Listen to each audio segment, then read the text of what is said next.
कामचोर देवरानी। एक बार की बात है, सुषमा अपने पूरे परिवार के साथ खुशी खुशी मोहन नगर में रहती थी। उसकी दो बहुएं थी, पल्लवी और शिवानी। एक दिन दोनों बहुएं रसोई में काम कर रही होती है कि तभी उनकी सास सुषमा उन्हें बुलाती है। अरे बहू, जरा इधर तो आना। शिवानी, जरा जाकर देखना सासू माँ क्या कह रही हैं। दीदी आप ही देख लो ना जाकर, आपको भी तो सुनाई दे रहा है। अरे मैं आटा गूंद रही हूँ ना, तुम चली जाओ। हाँ तो मैं भी तो सब्जी काट रही हूँ ना दीदी। अरे बहू, जल्दी आओ। ओह, ये तो जाएगी नहीं। मैं ही जाकर देखती हूँ कि क्या करना है। पल्लवी सुषमा के कमरे में जाती है। जी मम्मी जी, क्या हुआ? शाम को घर पर कुछ मेहमान आने वाले हैं, तो तुम अच्छा सा खाना बना लेना बहू। ठीक है मम्मी जी, आप बता दीजिए क्या क्या बनाना है और कितने लोग आ रहे हैं। सुनील की मौसी जी और उनका पूरा परिवार आ रहा है। कुल मिलाकर 3 लोग और हमें मिलाकर हुए 9 लोग। तो अभी से ही तैयारी करना शुरू कर दो। और हाँ, घर की सफाई भी कर देना, हाँ, अच्छे से। जी मम्मी जी, सब काम हो जाएगा, आप चिंता मत कीजिए। पल्लवी शिवानी को घर में मेहमान आने वाले हैं इसके बारे में बताती है। क्या 9 लोगों का खाना बनाना होगा, घर की सफाई करनी है? बाप रे, सासू माँ ने तो हमें घर की नौकरानी ही समझ कर रखा है। ऐसा नहीं बोलते शिवानी, हम इस घर की बहू हैं और घर के काम करना हमारा फर्ज है।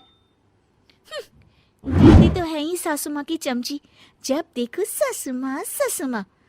मैं तो इतना सारा काम नहीं करने वाली। शिवानी कपड़े लेकर गमला साफ कर रही होती है और चक्कर आने का नाटक करने लगती है। मेरा सर चकरा रहा है। तभी वहां पल्लवी और सासू माँ जाते हैं। अरे बहू, क्या हो गया तुम्हें? मम्मी जी, बहुत तेज सर में दर्द हो रहा है। तुम एक काम करो शिवानी, आराम कर लो। नहीं नहीं दीदी, घर में मेहमान आने वाले हैं, मुझे आपकी मदद करनी चाहिए। अरे कोई बात नहीं शिवानी, तुम आराम कर लो, मैं सब काम कर लूंगी। ठीक है दीदी, अगर आप इतना कह रही हैं तो आराम कर लेती हूँ। शिवानी आराम से अपने कमरे में मैगजीन पढ़ रही होती है। इसे कहते हैं आराम की जिंदगी। इतना सारा काम। चलो, सारा काम खत्म हो गया, शिवानी को देख आती हूँ।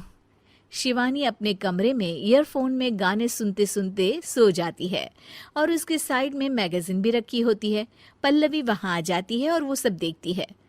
ओहो, तो मतलब सब काम चोरी का बहाना था। अभी बताती हूँ इसको। घर का सारा काम मुझे करना पड़ा और ये महारानी यहाँ मैगजीन पढ़ रही है, गाने सुन रही है। पल्लवी रसोई से एक प्लेट और चम्मच लेकर आती है और शिवानी को थाली बजाकर उठाने लगती है। शिवानी अचानक से उठती है। उठ गई महारानी, गाने भी सुन लिए, मैगजीन भी पढ़ ली। तुम तो बहुत बड़ी झूठी निकली शिवानी। तुमने सर दर्द का बहाना बनाया ताकि काम करने से बच सको।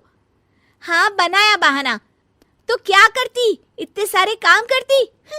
मुझे कोई शौक नहीं है चापलूसी का। क्या चापलूसी? तुम्हें लगता है कि मैं सारे काम चापलूसी के लिए कर रही हूँ? और नहीं तो क्या। तभी वहां सासू माँ आ जाती हैं।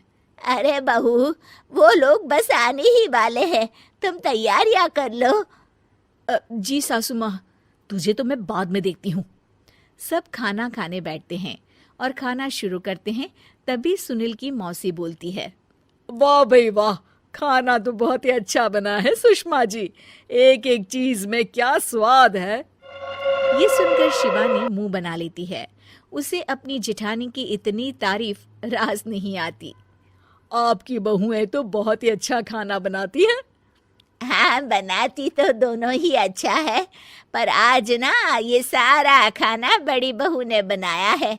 छोटी बहू की तबीयत ठीक नहीं थी, सो इसलिए। मानना पड़ेगा सुषमा जी, आपकी बड़ी बहू तो बहुत ही गुणवान है। पल्लवी की तारीफ सुनकर शिवानी को जलन होती है। पल्लवी ये सुनकर खुश हो जाती है और शिवानी की तरफ देखकर उसे चिढ़ाती है।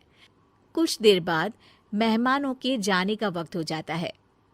मौसी जी सबके लिए उपहार लाई होती है। वो सबको शगुन के पैसे देती हैं और अंत में पल्लवी के पास आती है। तुम्हारे लिए शगुन का लिफाफा तो है ही, पर बहू तुम्हें एक और उपहार भी मिलेगा इतना अच्छा खाना बनाने के लिए।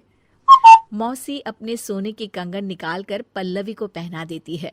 ये लो, ये मेरे मनपसंद कंगन है, अब से ये तुम्हारे हुए। धन्यवाद मौसी जी। ये देखकर शिवानी तो पूरी तरह से जल जाती है और गुस्से से रसोई में चली जाती है।